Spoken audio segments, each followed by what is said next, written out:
One of the biggest questions on Americans' minds today is, when should I take my own Social Security? Let's talk with a financial advisor like Stuart Chamberlin, the founder here of Chamberlin Financial. Stuart, this is a big question today, but it seems like it should be pretty simple, right? When should I start taking my Social Security? Well, there's no simple answer to this question. So it just depends on the person's personal or situation, financial situation, and their income situation. Mm-hmm. You know, what is their current income situation? Ideally, I mean, the average person takes it anywhere from 66 to age 67. You could take it as early as 62. But to get the best benefit of Social Security, typically it's between age 66 and 67. That's basically what we call the primary insurance age or account, PIA, when you take benefits around that age. Yeah. So your full retirement age, 66, a lot of us around 67 now. And people in France a couple of years ago went haywire when their retirement age went from 62 to 64.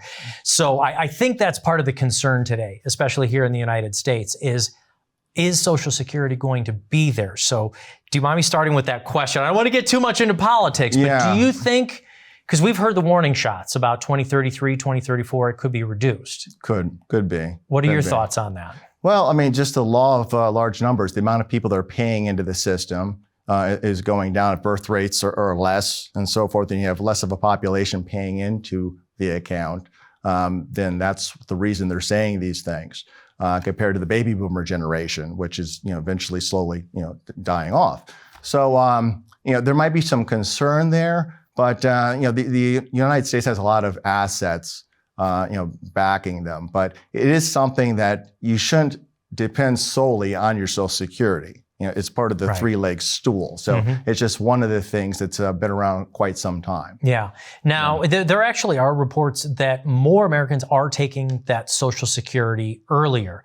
And there's a couple of things I've heard about, both about taxation, if you're still working, and the reduction. Explain exactly, though, the reduction. If you take it as early as, let's say, 62 or 63, you're taking much less than the full retirement age, correct? Yeah, I mean, you're actually kind of shooting yourself in the foot long term. I mean, as much as 30% difference in what you could have made, in retirement from Social Security. So that's something to really think about once you turn that on, because you can't reverse it. So that's something that's very important. Now if you have no choice, it's one thing. Right. But the longer you can defer it, the longer you wait, average is about 8% or so each year you wait or defer taking Social Security. So you're basically increasing your Social Security payments by almost 8%. Yeah. And as a financial advisor, I know you're not a fan of the word guaranteed. We're not allowed to say that a lot, but from Social Security, it's nearly a guaranteed 8% return per year, every single year that you wait. Right.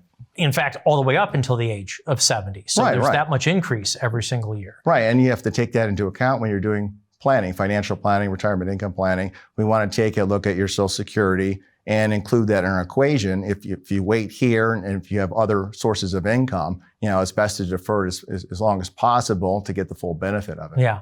I heard you speaking once at a live education event that you do, also warning for people who take it early if you're earning a high income. So I get it. You say, well, I'm 62. I could start taking that money right now, not spend it and invest it.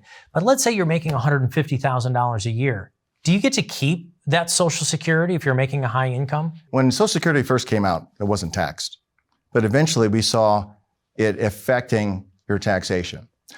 So if you're making over a certain amount, if you're a married couple, I forget what it is, 33,000 or whatever, or greater, that dictates, it's called provisional income. And provisional income is going to dictate how much of your income or Social Security income is taxed. Yeah. And if you're making money still as an employed person, you're keeping your threshold, your provisional income table so much higher than where it would be if you're actually retired. So that's increasing the amount of Social Security that you're going to be taxed on. Right. Stuart, it started out with what I thought is a simple question of, when do I take my Social Security? And we haven't even gotten halfway into it, and it's already very complicated. Yeah. Do you mind, though, talking to people about Social Security as a financial advisor?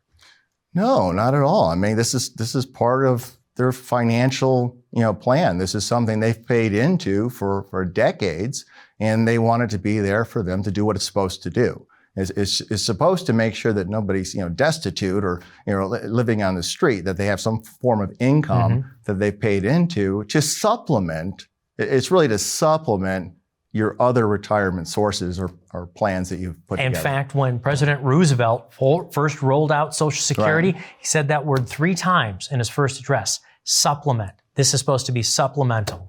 So Stuart, thank you so much for talking to us about Social Security. Folks, we know it can be confusing, but if you're trying to figure out how and when to optimize your Social Security for your income stream in retirement, you can talk to financial advisor Stuart Chamberlin here, founder of Chamberlin Financial.